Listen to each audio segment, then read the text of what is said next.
Naniniwala ang T-Box na posible pang lumala ang sitwasyon ng Bulkang Kanlaon. Yan ang ulat ni Abby Malanday. Hindi inaalis ng PBOX ang posibilidad na lumala pa ang sitwasyon sa Bulkang Kanlaon kasunod ng pagputok nito kahapon. Ayon kay PBOX Director Teresito Bacolcol, mas malakas ito kumpara sa pagsabog noong Hunyo ngayong taon at maging sa mga nakaraang taon. Hindi pa rin tayo makasigurado na kumalma na kasi nga nasa alert level 3 tayo and anything. We may expect na these things to escalate in the next few weeks. But of course, we're hoping na hindi. But we would expect na the possibility na this would escalate further is always there. Base sa ground deformation instrument ng PBOX, nagkaroon ng pamamaga sa ibabaw ng bulkan. Kasama sa ibinuga kahapon ng bulkan ay pyroclastic density current o PDC. Ito ang rumaragasang pinaghalong volcanic ash, volcanic gases at volcanic fragments pababa sa bulkan. Delikado ito dahil umabot ang bilis nito sa 100 km per hour na umabot sa layong 3.5 km ang inabot mula sa crater ng bulkan. Napasok sa 4 km danger zone ng Kanlaon. But that's the reason why we're raising the alert level because this may recur, this may happen again in the next few weeks.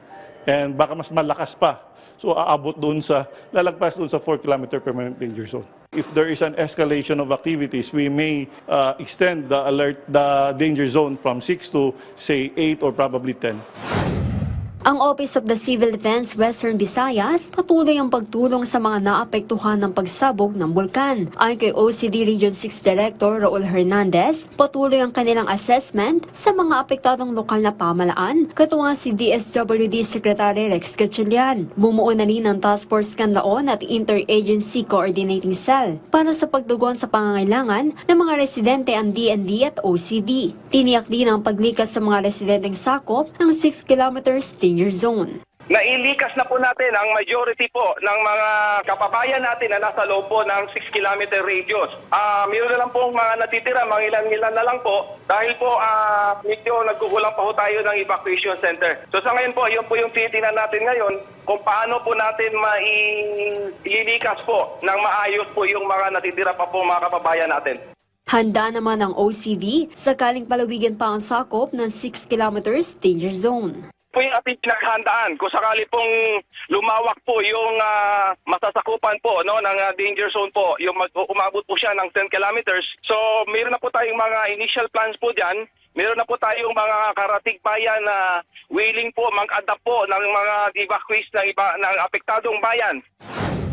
Samantala, nakastanbay na rin ang mga barko ng Philippine Coast Guard sa Iloilo City na maaaring magamit para sa paghahatid ng family dens at mineral water patungong Negros Occidental.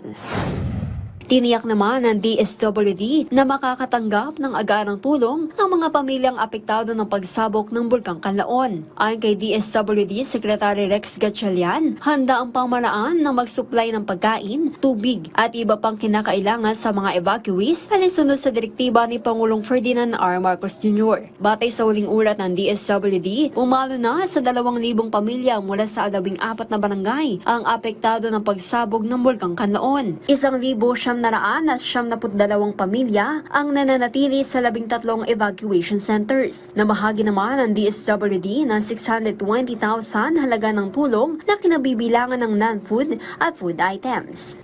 Abby Malanday para sa Pambansang TV sa Bagong Pilipinas.